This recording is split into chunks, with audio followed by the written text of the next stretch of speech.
TikTok, good morning. This is one for the customers, just to give a rough explanation of why I mark up materials when I'm doing day rate or hourly. So with day rate and hourly, you're just paying for my time. Quite often the customer would provide some of the materials or all of the materials, or the materials or whatever might not be defined. The scope of works might not be defined. It might be a small handyman list of jobs where actually given a fixed price on it, it's just, it's going to take me an afternoon to write up a quote and visit and all the rest of it, just to do literally an afternoon or a morning's worth of work. So it's not worth doing a fixed price quote. So this is purely about marking up materials when I'm doing hourly and day rate. So just as an example today, I'm doing a little bit of TLC on a kitchen, and rather than spend £5 on new materials for a kitchen and installing it for a week, customers opted to basically give it a bit of TLC, which I agree is the right way forwards. So I've adjusted all the cabinets, realigned all the doors, and now I'm going to replace some plinths which are missing, and do some tiling and minor little bits of paint to just give it a little touch up here and there, and it's going to look fresh and clean. It's going to look like new. So this morning I wouldn't have gone out. Normally I go out of the house at 8:30. Didn't go out straight away because I spent probably about 20 minutes on my phone looking where's the best place to get the plinth.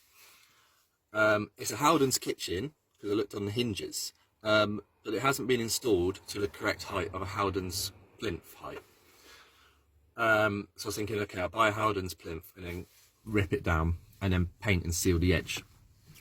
However, they're quite long, the lengths, which is normally not a problem. I put them on the roof, but today's raining, so I don't want them all to get wet. They're made of MDF. If you know anything about kitchens, you don't want them getting soaking wet. So I thought, okay, I'll search around. Okay, took a little bit of time, but I found a product that will fit in the van and won't get wet, and is the right colour and is available in stock. So rather than driving around aimlessly burning diesel, I searched online. Okay, so now I've got my plan where I'm going to go. Then for the tiling, my wet cutting, I've got like a bench saw, put that in the van last night and realised that, okay, the blade is on its last legs. It's better to replace it at the start of a job rather than struggle my way through the first few cuts and have to stop work, down tools and go and get a blade. So, okay, add that on my list. And also the customers added some extra bits of work, which is good. I'm not complaining, but it means that the pot of paint that I had isn't enough to do the extra work, so I've got to go and get some more. So it's now 10:40, let's call it 10:30, so 8:30 till 10:30, 2 hours I've spent. And I've gone and got plinths and paint specifically for the job. I've then got some other little sundry items of things that are wearing out that need replacing: sponges, caulk, diesel, and what else did I get? Oh, mini roller tray, because the other ones are all caked with paint, liners, because they're on offer, and a few other bits and bobs. And basically, I had to mark up those materials, my normal 25%, marked them up, and the amount that I made in profit was £39. Then, like I said, I've needed a new blade for the saw. That isn't a direct cost that you add to the customer. You can't, unless I'm doing hundreds of meters squared and that whole blade is going to get used up on their project, it doesn't go to the customer. So that's £35. So there you go, the £39 of profit that I made on my markup of materials is immediately gone on £35 decent quality wet cutting blade. And then, like I said, I've got diesel, just a little bit to top it up to keep me ticking over. So I've got a full tank, 42 quid.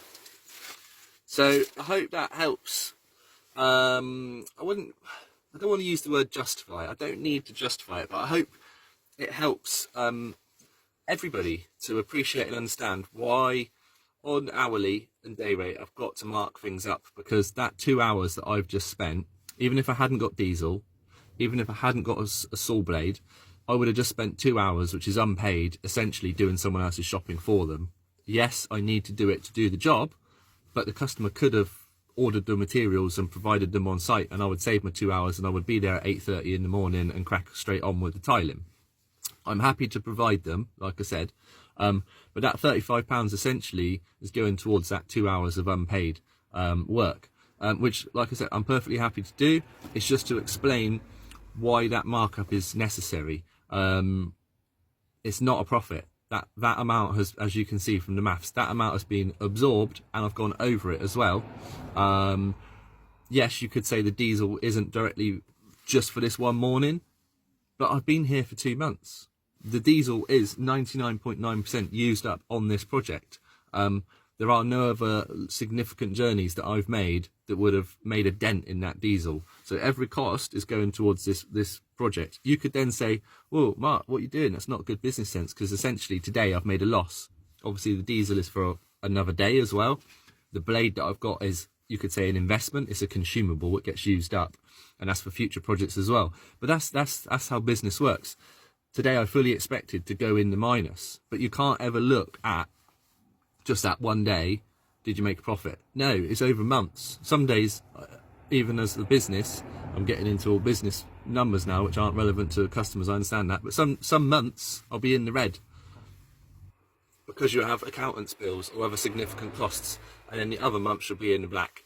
And that's how it works. It goes up and down like that, and as long as at the end, over a 12-month period, you made a profit and paid your salary, then all good.